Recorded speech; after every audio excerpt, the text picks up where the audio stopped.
જાહેર કરી છે। રાજકોટ મહાનગરપાલિકાની ચૂંટણી પણ નજીકના દિવસોમાં આવી રહી છે। શું કહેશો ચૂંટણી પહેલા કોંગ્રેસના ફટકો? ખાસ કરીને ઇન્દ્રિલભાઈ રાજ્યગુરુ ગુજરાત પ્રદેશ કોંગ્રેસના અમારા એક સિનિયર લીડર છે। રાજકોટના ધારાસભ્ય પૂર્વ પણ રહી ચૂક્યા છે, રાજકોટ મહાનગરપાલિકાના સ્ટેન્ડિંગ કમિટીના ચેરમેન પણ રહી ચૂક્યા છે, ડેપ્યુટી મેયર પણ રહી ચૂક્યા છે, રાજકોટ શહેર કોંગ્રેસ પ્રમુખ પણ રહી ચૂક્યા છે અને અમારા સન્માનીય વડીલ છે રાજકોટ કોંગ્રેસ પરિવારના। અને આપે જે વાત કરો છો કોઈ ફટકાવાળી વાત નથી। પ્રથમ આપને વાત કરું, ઇન્દ્રિલભાઈ રાજ્યગુરુ મારી સાથે લાઈવ કોન્ટેક્ટમાં છે। ભારતીય જનતા પાર્ટીને સ્થાનિક સ્વરાજની ચૂંટણીની અંદર લડવા માટે મજબૂતાઈથી અમારી સાથે છે, આર્થિક રીતે પણ સાથે છે, માનસિક રીતે પણ સાથે છે। જ્યાં જ્યાં ઇન્દ્રિલભાઈ રાજ્યગુરુની જરૂરિયાત ઊભી થશે ત્યાં સંપૂર્ણ રાજકોટ શહેર કોંગ્રેસના પ્રમુખ તરીકે અને વડીલ આગેવાન તરીકે મારી સાથે છે, એટલે કોઈ ફટકાવાળી વાત નથી। એમને જે નિવૃત્તિ જાહેર કરી છે એ પણ આપના માધ્યમથી કહેવા માંગુ છું, કોંગ્રેસમાંથી નિવૃત્તિ જાહેર નથી કરી। પોતાની જે એજ છે એટલે કે 60 વર્ષ પૂરા થવાને આડે છે ઇન્દ્રિલભાઈ, કદાચ 60+ થઈ જશે હમણાં। અને બીજું આપના માધ્યમથી કહું કે છેલ્લા 3 મહિનાથી જાહેર એક પણ ફંક્શનની અંદર, રાજકીય તો પછીની વાત છે, પણ જાહેર કાર્યક્રમોની અંદર એટલે કે મેરેજ હોય તો એમાં પણ કોંગ્રેસના અમારા આગેવાનો, કાર્યકરો, પરિવાર બધી જગ્યાએ તમે ક્યાંય ઇન્દ્રિલભાઈને જાહેર ફંક્શનમાં પણ નહીં જોયા। અને રાજકીય રીતે જે અમારી પોલિટિકલી અફેર્સ કમિટીની મીટિંગ મળતી હોય છે એમાં પણ એના સૂચનો ટેલિફોનિક મને આવતા હોય છે અને એ સૂચનોને અમે ગ્રાહ્ય રાખી અને આગળનું સંગઠનનું કામ પણ કરતા હોય છે।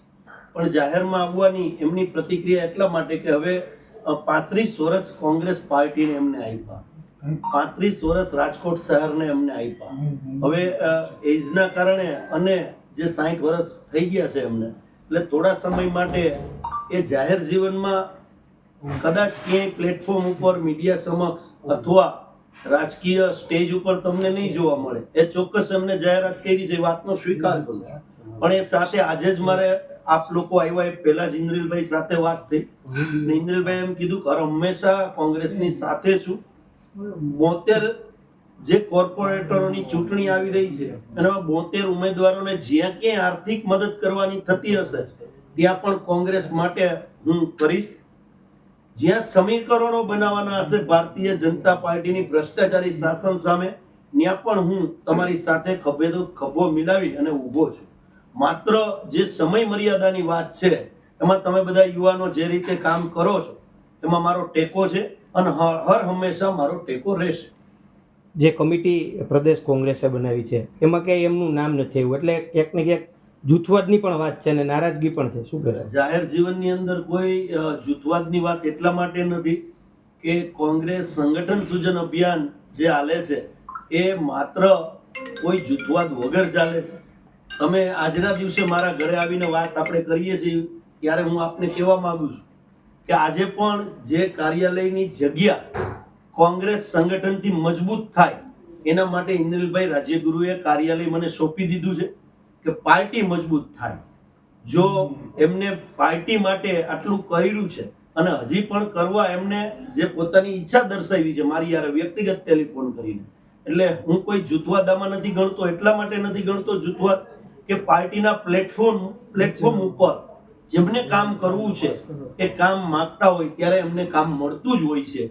જે કંઈ અત્યારની નવી નિમણૂકો થઈ છે રાજકોટમાંથી તો એમને ક્યાંક ઈચ્છા દર્શાવી છે, એ લોકોને ક્યાંક એમના પોલિટિકલી કેરિયર પ્રમાણે પ્રાધાન્ય આપવાનો પ્રયત્ન કોંગ્રેસ પરિવારે, પ્રદેશ કોંગ્રેસ પરિવારે કર્યો છે। જેમને ઈચ્છા દર્શાવી છે એમને પાર્ટીએ કામ આપ્યું છે। હવે જાહેરની અંદર એ સમય નથી આપી શકે એમ એવી પરિસ્થિતિ છે, એટલે એમને ટેલિફોનિક પ્રદેશમાં પણ આ જ વાત કરી છે કે ચૂંટણી આવશે ત્યારે કોંગ્રેસને આર્થિક રીતેથી લઈને જ્યાં જરૂરિયાત ઊભી થશે, શહેર કોંગ્રેસ પ્રમુખ મને કહેશે કે આ જગ્યાએ ઇન્દ્રિલભાઈ રાજ્યગુરુની જરૂરિયાત છે, ત્યાં ઇન્દ્રિલભાઈ રાજ્યગુરુ માનસિક રીતે અને આર્થિક રીતે બે જગ્યાએ હું ઊભો છું। આ જ વાત શહેર કોંગ્રેસના પ્રમુખ તરીકે મારી યાર એમને થઈ છે। કાર્યાલયને લઈને પણ વિવાદ હતો થોડા સમય પહેલા જ, આપને ખ્યાલ છે સોશિયલ મીડિયામાં મેસેજ ખુલીને પણ આવ્યા। મેં આ વાતનો એટલા માટે હું જવાબ નહીં આપું, આની પહેલા પણ આપણે પ્રેસ તમે વાર્તાલાપમાં થઈ કહો ગઈ છો કાર્યાલયની એટલા માટે જ આ હા, સવાલ એટલે તમે જે સવાલ કર્યો છે એની સામે મેં આપને સવાલ કર્યો, કોઈ જૂથવાદ નથી અને તો કોંગ્રેસ આ જૂથવાદ નહીં કોંગ્રેસમાંથી એમને રાજીનામું નથી આપ્યું. ઈ હું આપને વાત કરું છું કે એમના જ કાર્યાલયમાંથી શહેર સંગઠન ચાલે છે. બાકી જૂથ- કાર્યાલયની બાબત છે એ અમારી પારિવારિક બાબત છે. એમાં શું નિર્ણય કરવો એ રાજકોટ શહેર કોંગ્રેસ પ્રમુખે નક્કી અને કાર્યાલય ત્યાં જ ચાલશે.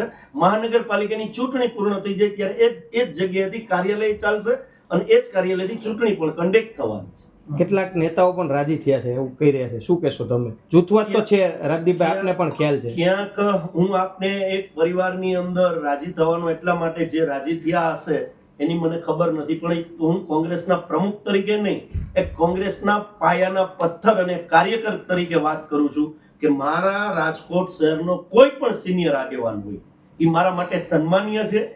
જે રાજી થતા હશે એમની વિચારધારા હશે. મારી વિચારધારા હાર્ડકોર કોંગ્રેસી છે અને મારો કોંગ્રેસનો એક કાર્યકર પણ જો બૂથનો પણ બહાર જતો હોય અથવા સિનિયર આગેવાન પણ બહાર જતો હોય, XYZ કોઈ પણ હોય, એ મારા માટે દુઃખની વાત છે.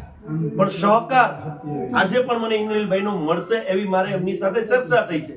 ટેલિફોનિક વાત થયા પછી જ હું આપની સાથે વાત કરું છું. ઓકે રત્નભાઈ.